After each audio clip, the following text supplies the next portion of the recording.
Hi there, I'm Aviv Elor, and today I'm presenting on exploring the creative possibilities of infinite photogrammetry through spatial computing and extended reality with wave function collapse.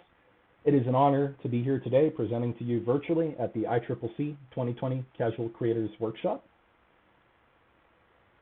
And I'll be going over an introduction, briefly introducing ourselves and contextualizing our study, discussing the related works that informed our study, as well as the methods, discussion, and conclusion that we found through this work. And I'm Aviv Elor. I'm a second-year PhD student at the University of California, Santa Cruz. We're located right under San Francisco in California of the United States.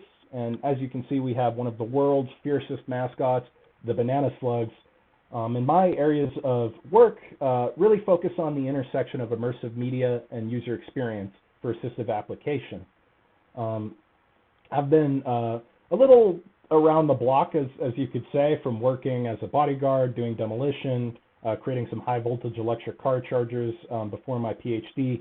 But really the work that I'm presenting today was largely inspired from my experiences of creating different design tools for XR environments with organizations such as Warner Bros., Google, and Walt Disney Imagineering.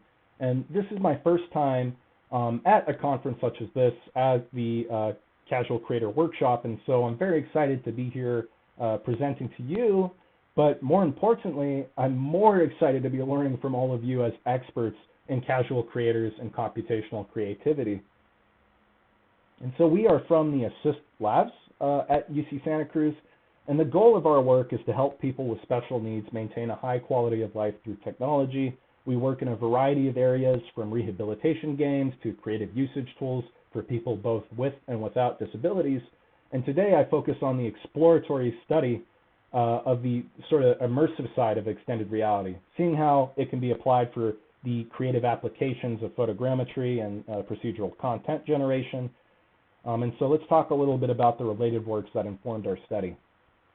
And so photogrammetry, for those who don't know it, is a method of reconstructing a set of digital photos to translate real-world environments into virtual environments. And so this can be a costly process when you look at traditional photogrammetry. Usually you use some sort of drones, some LiDAR software, and it can range anywhere between 20,000 USD to 150,000 USD. And so this is largely a time-consuming and complex process, but you can produce some very interesting VFX artifacts, whether you're looking at video games or the sort of Hollywood movies. And so generative algorithms have been explored for photogrammetry as well, and they produce some interesting design artifacts for both games and user experiences. And so our project highlights a method of fast runtime photogrammetry and conversion through extended reality. What is extended reality, or XR? Well, XR is the sort of blanket term that encompasses virtual, augmented, and mixed reality. So using these sort of head-mounted display systems that let you fully immerse yourself in the virtual world, such as virtual reality, or you have some sort of see-through display that overlays digital elements onto your real-world environment for you to interact, which is more augmented mixed reality. And so it offers benefits from well-being and engagement to accessibility. And so over the past decade, we've seen that these headsets, they are coming out with new enhanced movement analytics. You're able to interact with the virtual environment by walking around the space, by leaning over, checking out the different layers within these virtual objects. But safety and user comfort is a huge factor of these devices. And so as a result, these headsets are having enhanced environment modalities. Not only are they able to track your position and to enable you to interact with the virtual environment, but they actually map out the room that you're in to both prevent you from accidentally tripping over a chair in your office, all the way to having these virtual characters run around your office and hop from chair to chair and so on. And with these devices, they have become more affordable and more powerful, and so we're seeing a newfound consumer adoption with a projected 200 million head-mounted display systems sold since 2020. And so when we're looking at applied extended reality, there's a lot of benefits from combining photogrammetry with these different immersive environments.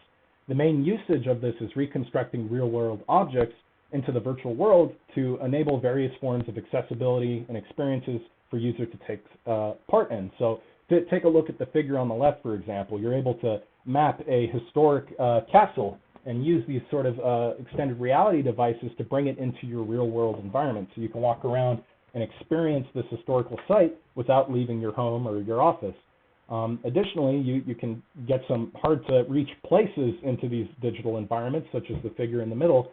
They were scanning historical sites of underwater environments and being able to bridge it into these virtual environments to get archaeologists to explore these different sites and to let users experience these extreme climates. And if we look all the way on the figure to the far right, we're able to preserve historical artifacts and create these sort of virtual museums that are far more accessible, especially with today's shelter-in-place and social distancing. And so we were very interested in exploring procedural content. Since 2011, we've seen an explosion of procedural content generation, which is basically a broad term for what researchers, game designers, and academics would want to generate. And so this provides methods with photogrammetry that you can enable designers to create infinite possibilities for, say, levels, non-playable characters, many more digital objects that could be converted from the real world. And so we looked specifically at the wave function collapse algorithm. It is an algorithm that has been gaining traction in both the design and the academic research world. And so WFC is a non-backtracking greedy search algorithm that enables a large output generated from a small number of constraints determined by a window of input media. What do I mean by that? Well, if you take a look at the figure all the way on the right, you can feed this algorithm a set of pixels. It learns the patterns, and you can define a set of constraints to generate this pattern infinitely. And so if you look at the figure on the left, you can extend it to a skate park game to create an infinite environment, or you can create a pipeline within your own virtual game to have that sort of infinite generation, however you want to use it. And so we were interested in extending WFC to 3D world generation using photogrammetry. We think it's a unique combination that has been underexplored, and so we leveraged the Magic Leap spatial computing headset, wave function collapse algorithm, and Unity game engine to create a playable experience that takes the scanned architecture around you and creates an infinite form of it, or infinite photogrammetry. Specifically, our goals were threefold: to establish a methodology of constructing 3D environments with Magic Leap, to adapt a prior WFC algorithm to extend the scanned architecture, and to explore the sort of build and optimizations required to enable this as a playable experience. Let's talk a little bit about the methods that we employed. And so we adapted Kleinberg's Infinite City of WFC. It takes that 2D algorithm and extends it into 3D for procedural levels. And we utilize the Magic Leap 1 spatial computing headset. It's a mixed reality device that overlays digital elements onto the real world. Again, it has great room tracking capabilities and meshing. And so we started by creating a sort of pipeline for an infinite photogrammetry. My house using the Magic Leap 1. That's the headset that Sam is wearing. She's offered to volunteer and help me today. And through scanning this mesh geometry, we'll be able to convert the house into an infinite house using wave function collapse. So let me just make sure that everything is working here. And I need to turn on the 0 iteration mode for Magic Leap. Okay. Now we are going to go mobile. So I'm going to unplug my charger and hope that my brick of a laptop does not die. And we are going to start Unity. Okay. So let's take a look of how this scanning looks like with the Magic Leap headset. And so in this video, we are seeing Samantha Conde, the other co-author of this paper, walk around a residential home and map an environment in 10 minutes with the Magic Leap headset. As you can see, it's procedurally extending this mesh using the simultaneous and localization mapping that the Magic Leap has on board, again, for the safety and sort of interaction within the digital world. And in a moment, we'll see how this mesh geometry can be serialized and extended into a game environment within the Unity game engine. Additionally, you can see a custom depth shader was applied to give you a sense of the different geometry within the environment. And welcome to our home in Santa Cruz, California. We're walking through my very messy bedroom right now. Now we're going down the hallway. This is our bathroom, all in photogrammetry within the Unity game engine, various offices, and additionally, this was a 10-minute experience. So you can see that there are these little artifacts of missing meshes just because we didn't capture those areas with the Magic Leap spatial computing headset. But let's go ahead and move on. And so this process was really enabled through 4 stages. And so starting out, as I said before, the Magic Leap is very powerful at scanning real-world mesh geometry. We scanned our environments, built these meshes, serialized them with it in Unity, and as a result, we were able to get these different rooms. We then tried to break them down by 1 meter to 1 meter sort of like voxel cubes, and we were able to define different adjacencies. So what hallways should map up with what as WFC is generating it. And so after we were able to format this, we worked on some sort of optimization parameters for standalone and build. And so this is an example of the infinite house being generated in different chunks. You can see in the GIF that there's this little small camera logo. And so your house that you walked through in Magic Leap in 10 minutes can now be extended into an infinite form of it.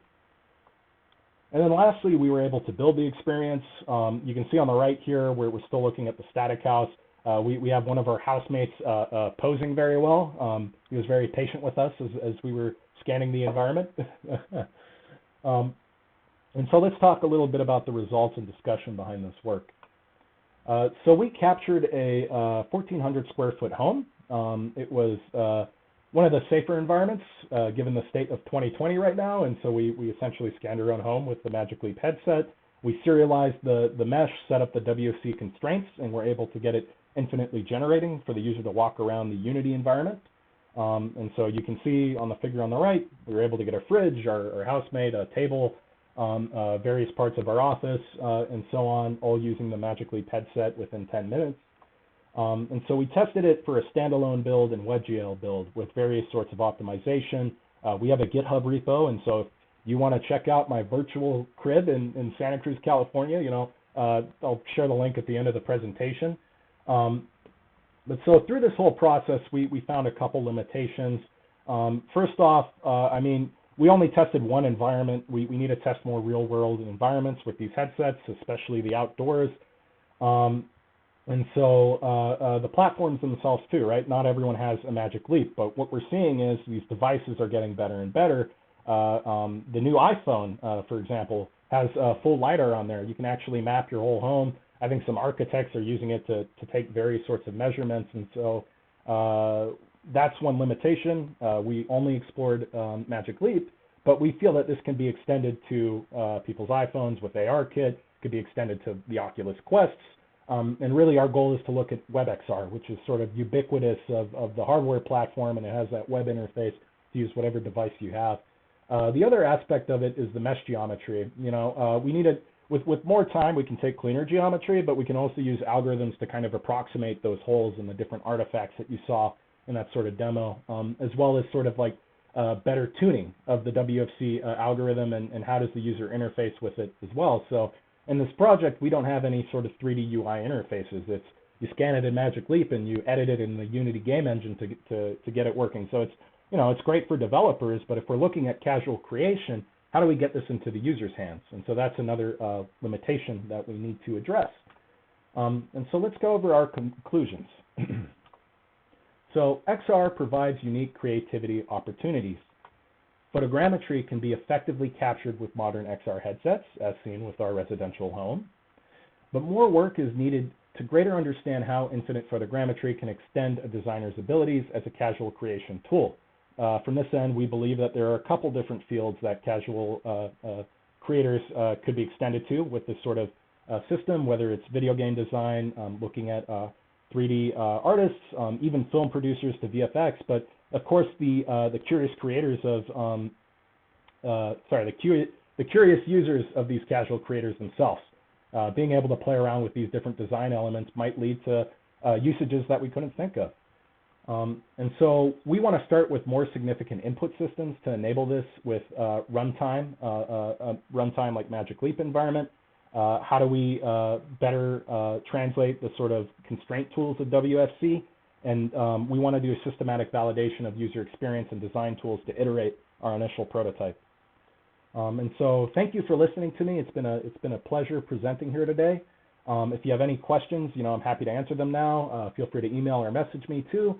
And then our full project repo can be found at github.com, Aviv Elor, Infinite Photogrammetry. Again, come visit our virtual house. I have a standalone build on there. I have a WebGL build that runs a little slower. But again, thank you so much for listening to me, and I'm very excited to hear your feedback and your thoughts on how XR can be extended for casual creators. All right.